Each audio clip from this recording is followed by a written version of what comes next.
What the Biden administration calls success is actually a bankruptcy scheme for the United States. The backdrop of all this is that the country is already $30 trillion in debt. That's an almost unimaginably huge number.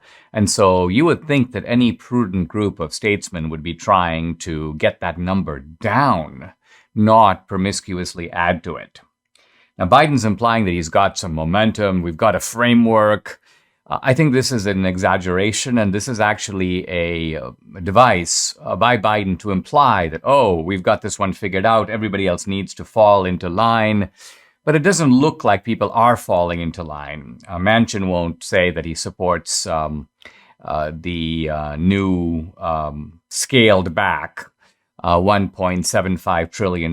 This, by the way, is on top of the other infrastructure bill, which is for about the same amount. So we're talking about in excess of $3 trillion, clearly. Manchin won't say he's for it. Sinema won't say she's for it. And then on the left, Sanders won't say he's for it. The progressives, in fact, are basically grumpy about having to cut back on a lot of their favored programs. Actually, their massive vote-buying scheme that they hoped would deliver the both houses to the Democrats decisively in the 2022 midterm election. So all of this is now uncertain, and I'm certainly not going to try to predict where it's going to go. I think if it works, if Biden gets it through, it will show that McConnell made a very foolish mistake in giving the Biden people more time. He basically said, all right, listen, you know what? This is your bill. I'm going to let you delay this. I'm going to agree to a framework of extension. And Republicans often do this. The Democrats are about to fall apart, and we give them a little rope that allows them to sort of get out of their predicament. Now, I will say with Manchin and Sinema, I don't entirely trust either one of them. Debbie and I were talking just the other day about, Manchin in West Virginia, a conservative state. And yeah, Manchin's a nice guy and all, but the West Virginians need to figure out that he's not a reliable guy on our side. So nice guy though he may be.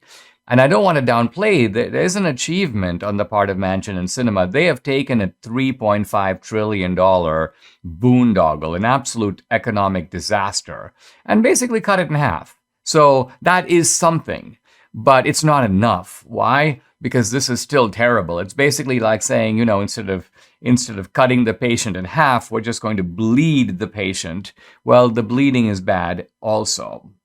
Now, there's a very interesting analysis in the New York Post that talks about how this $3.5 trillion is actually a great deal more.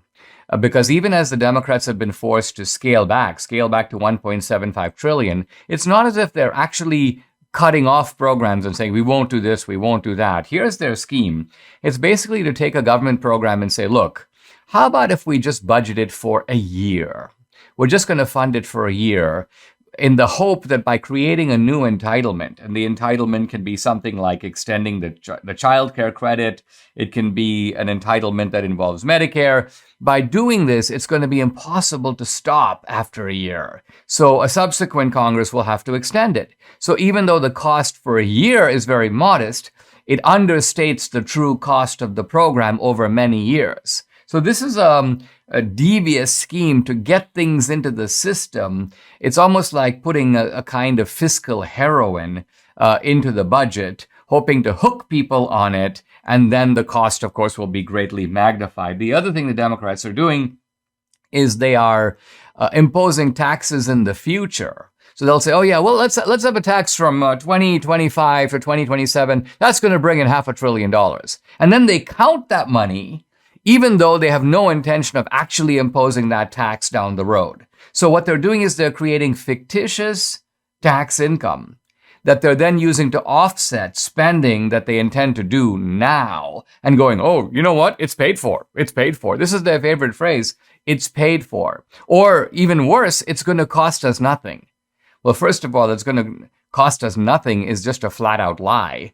Even if it is paid for, it doesn't mean it costs you nothing. If you buy a car and you pay for it, it didn't cost you nothing, did it? You paid for it. It cost you what you paid for it.